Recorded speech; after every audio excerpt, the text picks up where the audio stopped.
It's finally here, the video everyone has been waiting for. My neurologist from hell. Now normally, if you're going to the doctor's, you're going there because obviously you probably trust this person to help figure out what is wrong with you.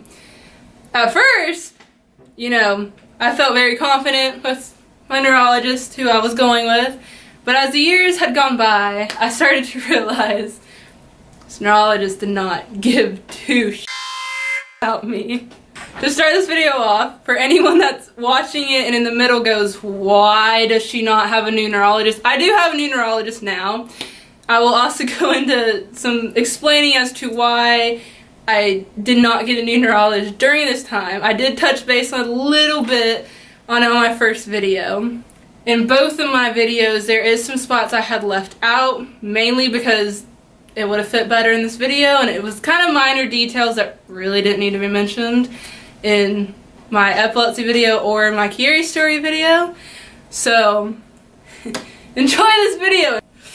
Okay, to start off, first time at the neurologist, I did not mention this in my Chiari story video, mainly to make more emphasis, I guess, on it for this video. When I first went to the neurologist, I did not see the neurologist, like the one that has neurologist written, you know?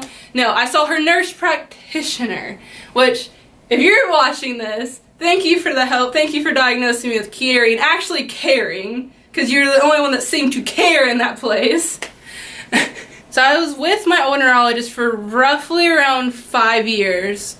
So there's a lot of stories, there's a lot of things that other Chiarians are going to get very agitated about. While at my old neurologist, I had only been there for like roughly 5 years. So in those, roughly 5 years, I had seen my neurologist twice. Like the actual neurologist twice. The first time I saw her, my voice just cracked. The first time I had seen her was when she was sticking a needle into my back for my spinal tap. Already, I don't like her because she stuck a needle through my back. The second time I saw her was when my first nurse practitioner, the person I had seen my first time going there, was having to move to a different doctor's, like in a different state. And obviously she had no one to come be her little doctor sit-in person, I guess you could call it, for me. So she had to come talk to me. So, to make things very clear, my first nurse practitioner that I'd seen at this neurologist was very nice, very wanting to make sure she knew what was wrong with me. Because once we were diagnosed with Chiari, we kind of got stuff under control. I was on the medicine that, was helping my migraines. I wasn't having as many problems. And I was only down to going, I think, like once a year just to check on him. They did the whole coordination, because that is one thing Chiari will mess with. So there's not a lot of story there. The story comes from this wonderful new nurse practitioner.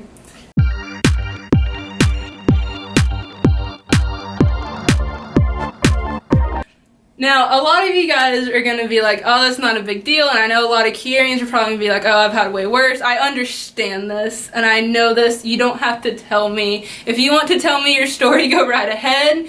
Just don't be rude about it and be like, oh, my story's way worse, blah, blah, blah. I understand a lot of you guys have probably had it so much worse, but for my age and for everything that was happening, it was a very stressful, very annoying, and still very annoying to this day about everything that had happened.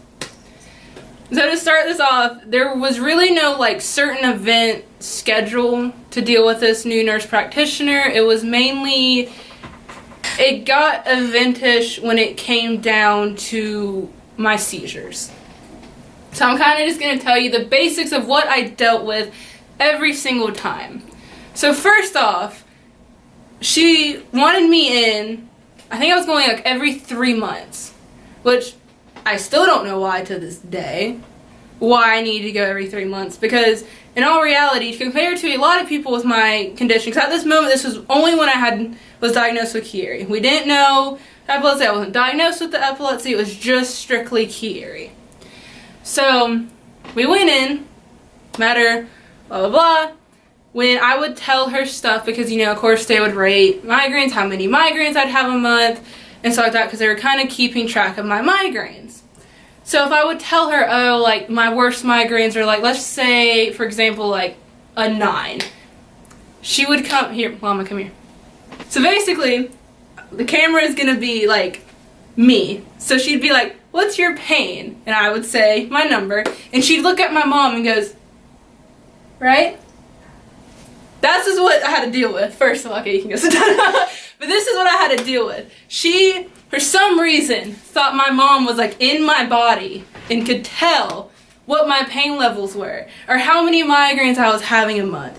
Which, in certain times, if we were tracking like my really bad migraines when I went full-blown, throwing up, nauseous, all of the above, my mom would know. Because normally it was, I pick up my phone, I text her or call her, I'm like, hey, I need a trash bag. Before we really get into it, I want to make this very clear.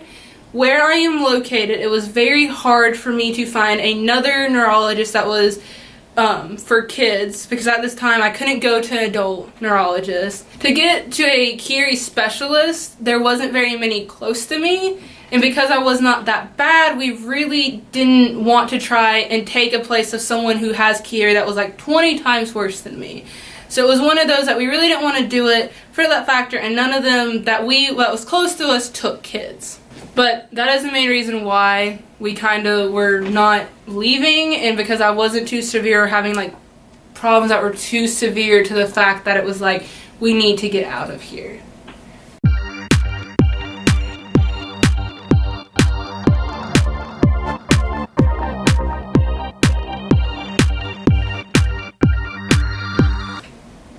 There is a lot of like little details that really pissed me off with this nurse practitioner, and it's like trying to remember it because I've really tried to push it aside so that I don't have too much of like not trusting people when it comes to doctor stuff.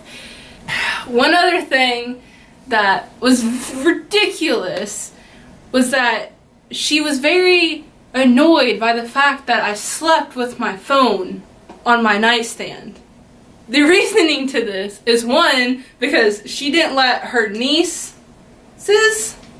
or someone in her family, I don't remember, do this because it keeps you up or something like that. Which I understand the whole, you know, you can get, if you wake up in the middle of the night and you can't fall asleep, you're going to pick your phone up. Like, I get it. I understand it. But she couldn't get it through her thick skull that the reason I had my phone at night was, one, because I have a brain condition that I start vomiting and I can't get up. So I had my phone, so if that was to happen, I could call my mom in the middle of the night and be like, hey, I need your help. That was the main reason I kept my phone by me. At this point in my life, I was not very big on my phone. Yes, I had social media, but I never really I didn't stay up until midnight on my phone. So it was just one of those, like, I was more watching TV, which of course that pissed her off too, that I fell asleep watching TV. So anything electronic pissed this woman off, I swear. And it was just, it would not get through her thick skull. Just very frustrating. So, to be clear with you, I know again, this probably does not seem big. The seizure side, when all that started going down, was when it got way worse. But these are just like the little things. So this new nurse practitioner, her favorite excuse for anything that was going wrong with me, if I was dizzy, if I was having more migraines, if I just wasn't feeling good, the new excuse was drink more water. Now, if you know me, I was very big on drinking a ton of Gatorade a day, which I understand it's not water. I get it. But a lot of the symptoms I was having was because I was low on electrolytes. I still have it to this day. I need to drink more water to have more electrolytes. And I know that. But I could be hydrated as all get out and still be having these symptoms. And her excuse was to drink more water. At this time I was in school, which if you know, it's sometimes very hard to get water and stuff like that at school. Because when you're constantly working, some teachers don't allow water or food in their classrooms, so it's very hard. And for some reason, she couldn't get it through her head. Basically, it can be very hard to make sure you focus on drinking water while you're in school. Also, when anything would go wrong, such as like I'd get more migraines or like my pain would go up in my shoulder, it was, oh, we'll just up your medicine. Every 6 months, my medicine was being upped. Constantly. Nothing being changed, she just would up it. Just kept upping it. It was very frustrating. It was always, let's up your medicine, drink more water. That was her excuse for literally everything. And of course, she just always treated my mom like she wasn't raising me right, because like I said, she's pissed about the phone at night, she's pissed about me watching TV. It was ridiculous. At this point, I completely hated going to the neurologist because I knew what she was going to say every time. I literally would look at my mom before the appointment and go, she's going to tell me to drink more water, and she's going to tell me to up my medicine. And of course, every time, or every other time, sometimes a couple appointments in between, I'd come back with a list of like, this is stuff going on, and because I was a very researcher into Chiari, especially when I was first diagnosed, I'd be like, these are symptoms of Chiari. Like, is there stuff I can do to fix it? And as many Chiarians know, we are supposed to get a certain amount of MRIs. I was not getting MRIs how I was supposed to. I also had spots on my brain that they were being monitored by my old nurse practitioner, and then once the new one came in, it's like they forgot about it, and almost like they just forgot about the Chiari. Because anytime I'd mention it, it was just drink more water, up your medicine. Like, they wouldn't check stuff, they weren't sending me in for testing when I was having issues with certain stuff, like when my migraines would progressively get worse out of random, they never really thought to check it. Also, like, these are the main factors that really ticked us off every time we went, leading up to the last appointment I had with her. That was the one that I walked out ready to, like, just, I wanted to, this was one that, like, if you're someone that, like, wants to punch walls and stuff when you're very agitated, that appointment was that. Like, the whole time I walked out rolling my eyes. I think I, like, slammed the door open because I was just so pissed about the she was just pulling straight out of thin air. Like, it was absolutely ridiculous what her responses were to this stuff. The appointment that blew it all over, that made me literally just want to scream bloody murder because I was just so annoyed at this point in time. This was also the appointment that was right before my first seizure. I had mentioned this appointment, but I did not mention the details from this appointment. So I went in because I was having a lot of new symptoms and a lot of issues that I was very concerned about. Because one, I knew they were Chiari based, or they were like symptoms of Chiari, and it was honestly freaking me out. I was scared it had somehow gotten worse, or like something was going on, and I was panicking. This part might be a little splotchy, mainly for the fact that like this appointment pisses me off so much. My mind kind of like blacks out certain areas because I get so annoyed talking about it. So, one of the things is that obviously, you guys know, I have migraines from Chiari. And one thing I do a lot when it comes down to that is if I am someone that I kind of will get stuck up in my work or school, like anything that I'm doing, and just kind of forget what time it is and then not eat. And for a while, a lot of that, I would realize I haven't ate in a couple hours, so instead of going and grabbing a pill first for my headache, I would go and grab something to eat or something to snack on and possibly a drink. So I tell her this because she was asking me about how my migraines had been. So of course I tell her. And I'm like, but sometimes I do go and get food first because she was asking about the medicine, you know how it works. And I'm like, sometimes I don't even need medicine because it's just food related. So I told her sometimes I'll grab a snack to see if it will relieve first.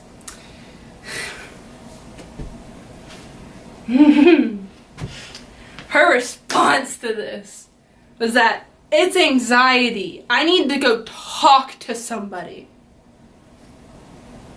Because I knew that sometimes if I ate with a migraine, it was because I was hungry and I was getting a migraine. Now, I'm pretty sure like people that do not have Chiari have had this issue to that where they had no food all day and then started getting a killer headache. Mom was literally raising her hand right now. But because they did not have food. Yeah. Now, someone's coming back now. Okay, like I said, I like to black out this appointment a lot for the simple fact that it keeps me very calm not to remember this appointment. So, as I mentioned, I would bring in list of, well, not always list, like maybe like 1 or 2 things that have been either like increased their level or like just all of a sudden appeared. So the last appointment, I'd gone in and gave her the list and I was like telling her all this stuff and I was like, I was worried, and her response was, I think you're just paranoid that it's gonna get worse. Which now I laugh about it because a couple months later I was diagnosed with epilepsy. So as I said, I've blacked out a lot of that appointment, but those 2 are like the main things that like have stuck in my mind of like, why? Why when someone comes into you with a list of new symptoms, you basically insult the patient. And then of course I was having some issues. I can't remember if it was like vision problems or like it was something to do with my eyes, because she sent me to an eye specialist, a certain eye specialist, which the eye specialist pissed me off because I already have glasses, because granted I don't have perfect vision, but it's very close to perfect vision. And I had used it for the fact that I work on a computer 24/7 and the fact I had issues seeing the boards at school. So they refused to give me a new set of glasses because it was fine, which just doesn't make sense to me still to this day. So that was kind of a waste of my time at that point. And that was after my first seizure, so I was in a ton of pain, haven't been to school in 2 weeks, and now I'm having to go to an eye doctor now. So again, that's kind of what I remember from that appointment. Those are the main things that I remember, because I've really tried to block so much of that neurologist out, and those are the things that still really stick with me and still very annoy me a lot to this day. So she also upped my daily meds that time, but she upped it a very big, well, not a big amount, but like a big amount. For like how that medicine is, you're only supposed to go up like small doses at a time, and she just like gave me a big dose at once and was like, take it. So of course I was very agitated by that because I got no answers. It was, oh, it's all in your head, you're paranoid, you have anxiety, you have this. Every appointment I honestly just felt like she didn't care. She just kind of wanted to get me through the appointment and not try. That's just honestly how it felt. So of course that one I was pissed off. My mom was agitated because like there was no reason for her to be the way she was. And of course she was asking my mom to confirm my body. At this point I was 17. Like, I think I know what's going on. Especially when I've been diagnosed with something for as long as I had at that point. I think I know my body at this point. But no, it's still, she needs a yes from my mom that obviously knows how I feel 24/7. Now here comes the part that really makes everyone's blood boil. Again, please keep in mind, if you have had way worse problems, if you're a Chiari or anyone else with a medical condition, that I understand it, you don't need to inform me. If you want to tell me your medical story from hell, go right ahead. This is more to show that doctors are out there that do not care. And that if you have a very rare condition like mine, that you may have a lot of issues when it comes to specialists. And this is what this video is about. I know the title seems like it should be this like really bad, really drama-filled story, and it's really not. It's just, this is how I see it, and I portray it as my neurologist from hell.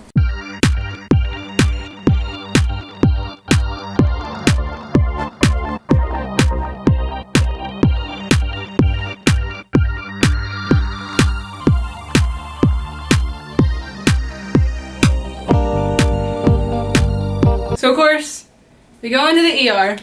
They of course inform my neurologist, which, as you know, if you watched my first video, her response was, it's hormones and the shower was too hot. Which of course, like I said, I didn't go into certain details. So to save it for this wonderful video, I swear my neurologist talked to the neurologist in the ER, because again, at this time, they put me in pediatric, and I swear they had talked, and she was like, it's nothing to do with that. And I'm pretty sure it was my nurse practitioner, because a lot of the situations that we ran into during the whole seizure ordeal was dealing with my nurse practitioner. Because apparently, the real neurologist didn't want anything to do with it.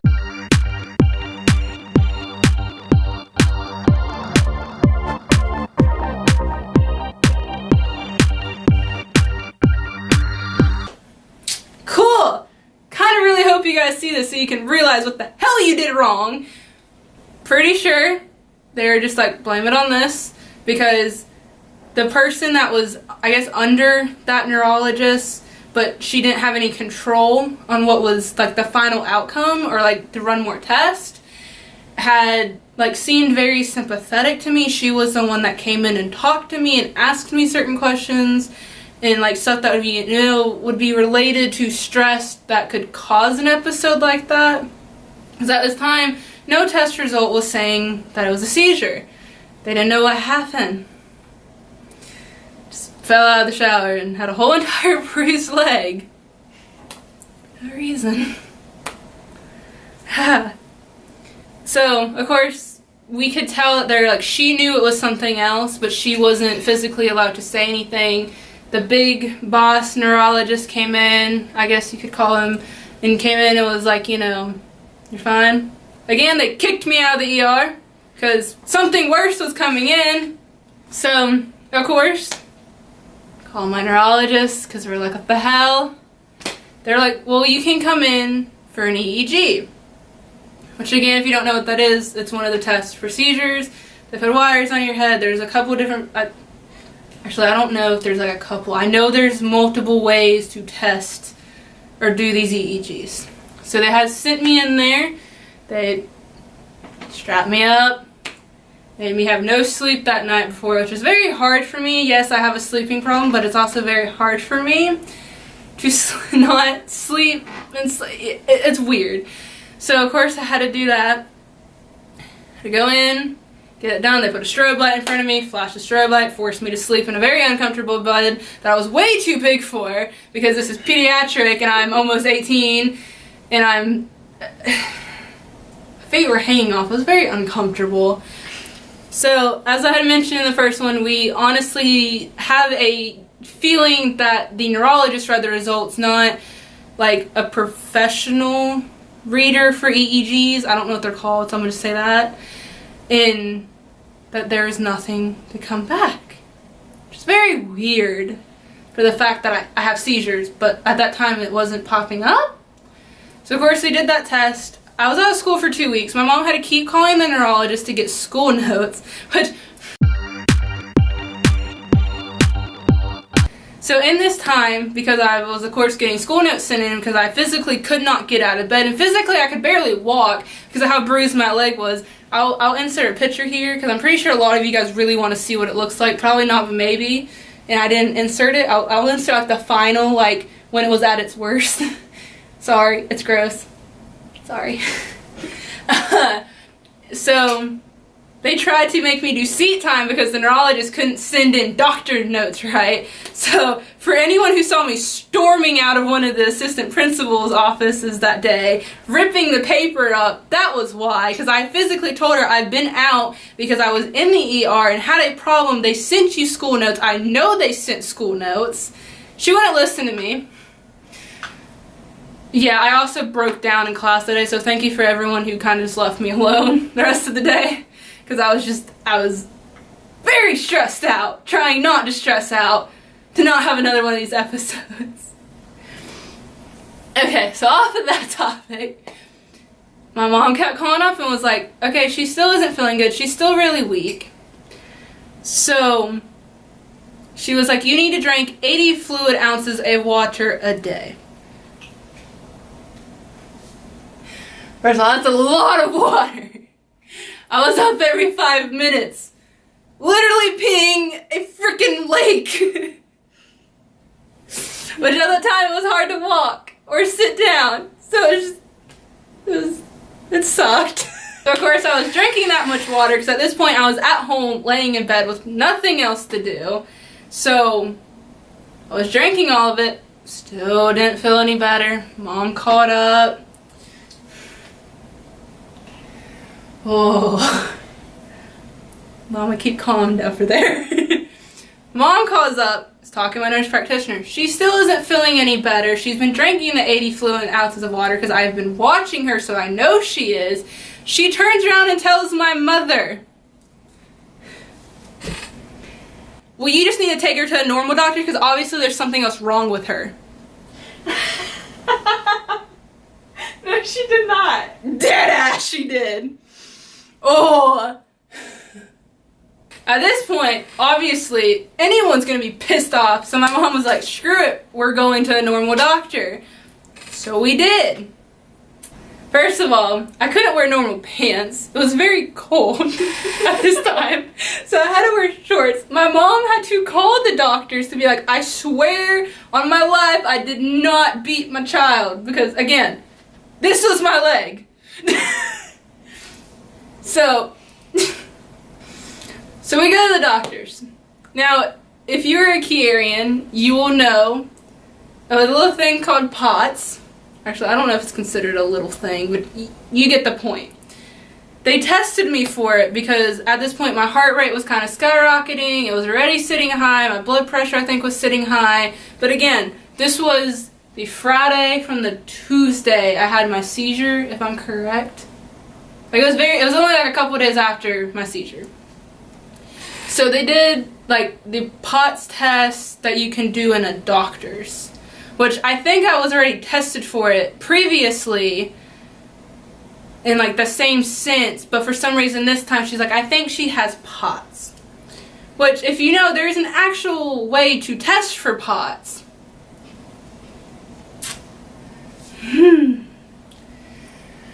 So they automatically just assumed it was POTS, and I had passed out and had that bad of an episode because it was POTS. So they put me on medication that they put people that have POTS on. They're like, oh, you're fine, let's go along. But previous to this, my mom had got me in with a cardiologist to make sure that there wasn't something wrong with my heart, and that's why I had the seizure. But at this time we were calling it the passed out, blacked out, conversing, jerking on the floor episode because no one could prove it was a seizure at the time. My mom's doing a good thing, obviously, because she's trying to figure out what's wrong with her daughter. She tells the neurologist that, you know, she's sending me to a cardiologist. The neurologist gets pissed off and livid at my mom because you're sending her to an adult cardiologist.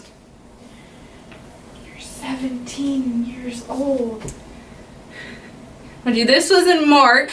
I was 17. I was turning 18 in August. It wasn't a big deal. And at this point, my cardiologist was doing way more and trying way harder than my neurologist had tried since the minute I ended up in the ER and they got a call. Once we came to the conclusion that it was POTS, we kind of were like, okay, I was still kind of sketchy, my parents were still kind of sketchy, but I started feeling a little bit better with the medication they had gave me. So, just kind of let it go. And then if you watch my first video, you know, in August, 2 days after my birthday, I ended up back in the ER because I did have another seizure. Again, at this time, we did not know it was a seizure.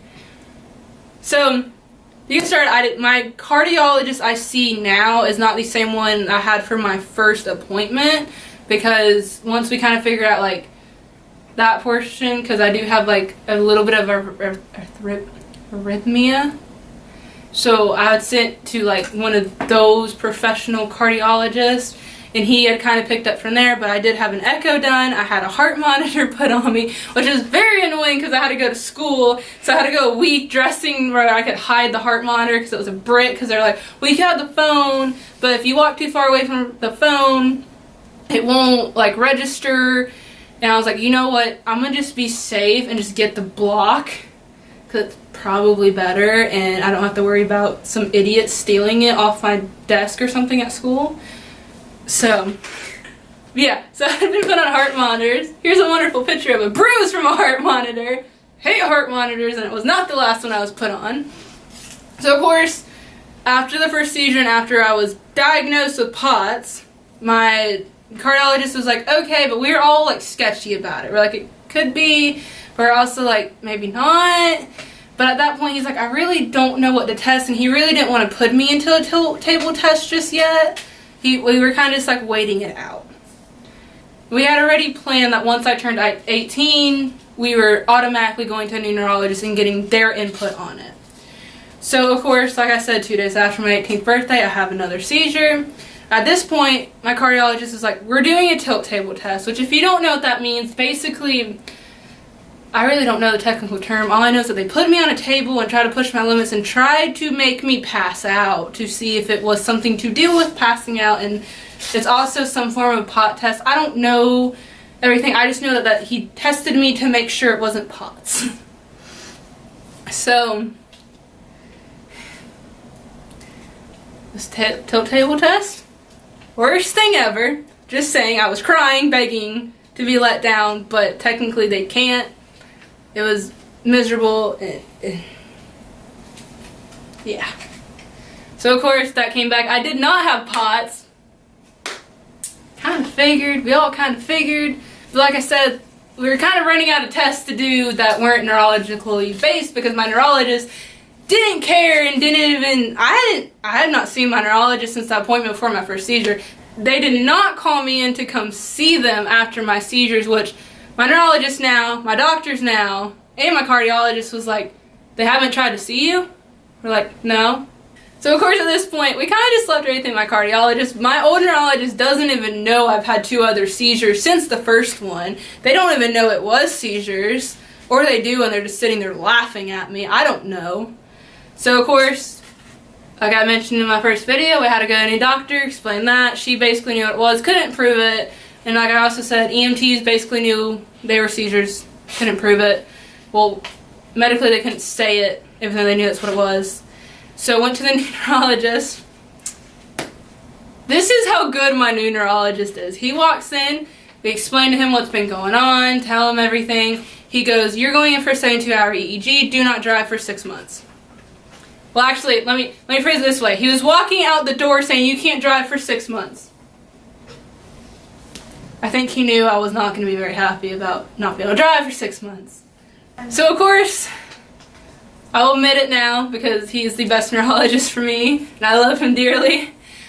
I was very skeptical because I've been having all these issues with my old neurologist for the fact that he just kind of came in and did that and didn't really sit and talk with me, but we kind of realized he knew what was going on but he couldn't say it, so he wanted to send me in for this test before anything was stated, which I really appreciate from him. So, of course now he'll sit there, he'll talk to me, he listens to me, he doesn't look at my mom for answers, which makes me feel a lot better, and he knows how my medicine is, and he's just all around a very good neurologist, and I'm so thankful for him. Alright, so that is basically my story. I'm probably not going to call it Neurologist from Hell, mainly because it sounds a lot more dramatic than it really was. But that's my wonderful neurologist story. If anyone's watching as a doctor or a nurse, please listen to your patients and just care. That's all I ask. It makes a world of difference when you come in from someone that doesn't seem to care to go to someone that does care, and it makes people feel a lot more comfortable. But that's my story. If you want to let me know your story, let me know. I'll link some stuff down below where you can contact me or leave it in the comments. Whatever. Goodbye.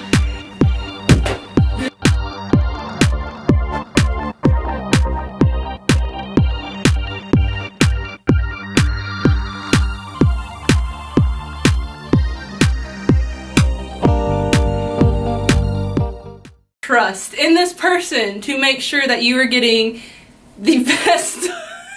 What are you looking up? Cats. I was trying to figure out what search engine it was. It's Yahoo.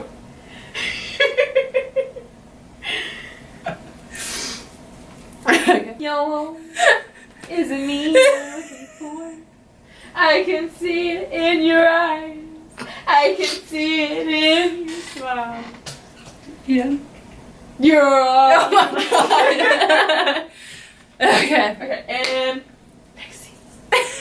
And then there's a Kuiper on the stairs. Where did you come from? Okay. We're at 8 minutes and 3, 4, 5, 6, 7, 8, 9, 10 seconds.